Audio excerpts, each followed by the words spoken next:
If you are worried you have Lyme disease, or just like the outdoors, and want the peace of mind of knowing whether you have Lyme disease or not, there is a new Lyme screening test based on decades of research by Dr. Richard Marconi, a professor at VCU Medical Center. For more information, visit glymedx.com. That's glymedx.com, or email at info@glymedx.com. Infectious diseases, research, medicine, health. Welcome to Outbreak News Interviews. And now, broadcasting from the Outbreak News Skylar Studios in beautiful West Central Florida, here is your host, microbiologist and editor of OutbreakNewsToday.com, Robert Harriman.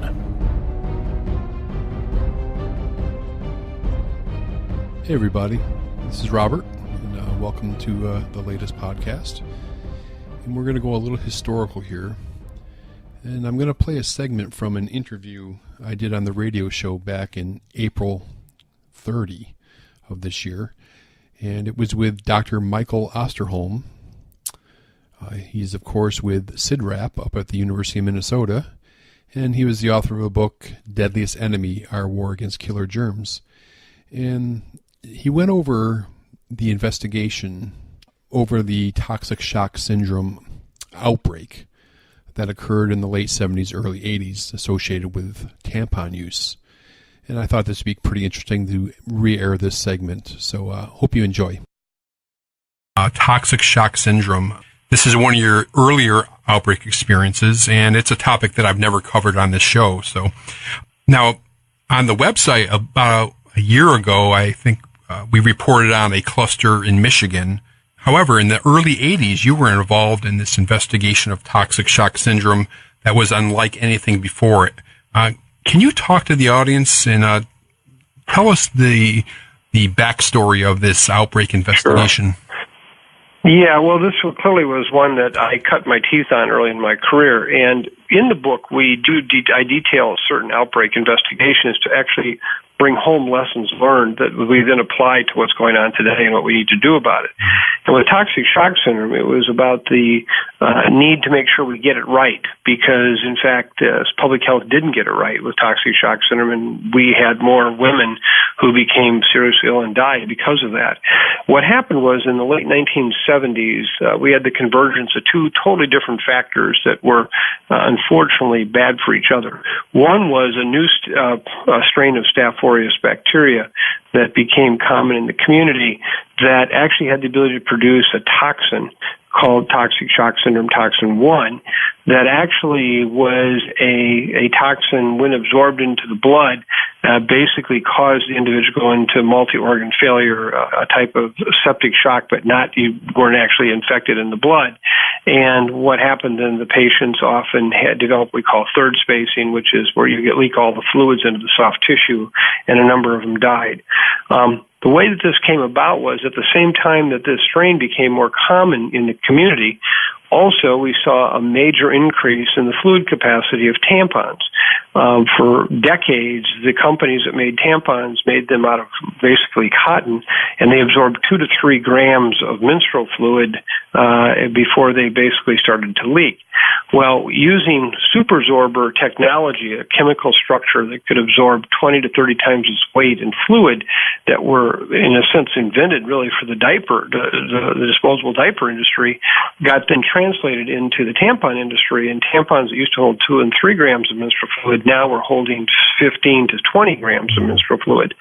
And what happened is that when that occurred, the absorption of all the fluid in there, the tampon gave out oxygen.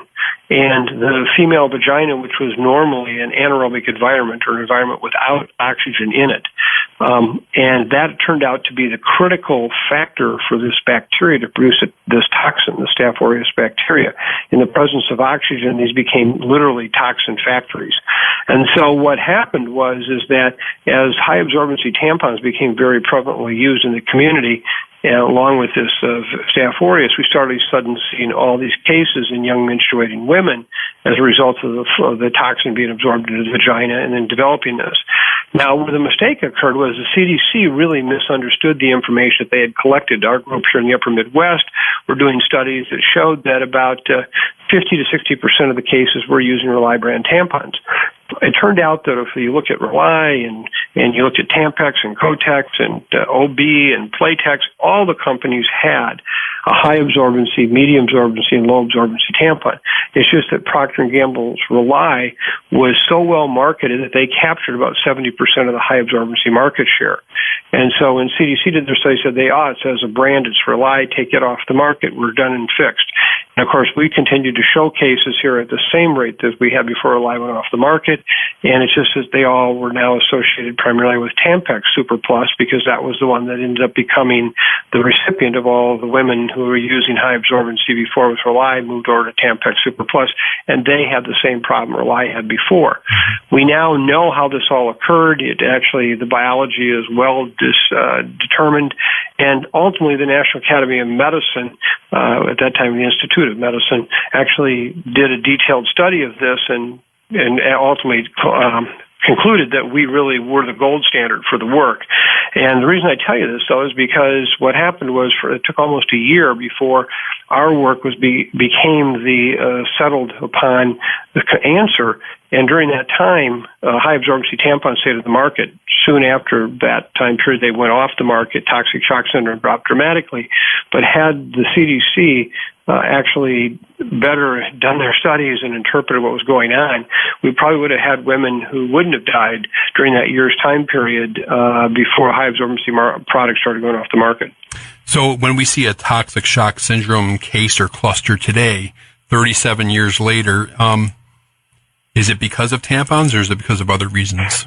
It can be other reasons, too. We see them in nasal packing sometimes where we actually have a lot of oxygen there.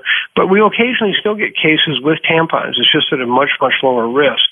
Even at the lower absorbencies, we still had some cases. And then it also revolves around whether this bacteria is present or not. Staph aureus bacteria is notorious for coming in and out of communities over time and where it may produce one or more toxins. And so it's really a combination of factors, but there still are cases of menstrually associated TSS associated with tampon use, but they're much, much, much lower today than they were in that 1979-1980 time period when the high absorbency products were on the market. All right. I'm talking to Dr. Michael Osterholm, and the book is Deadliest Enemy, Our War Against Killer Germs.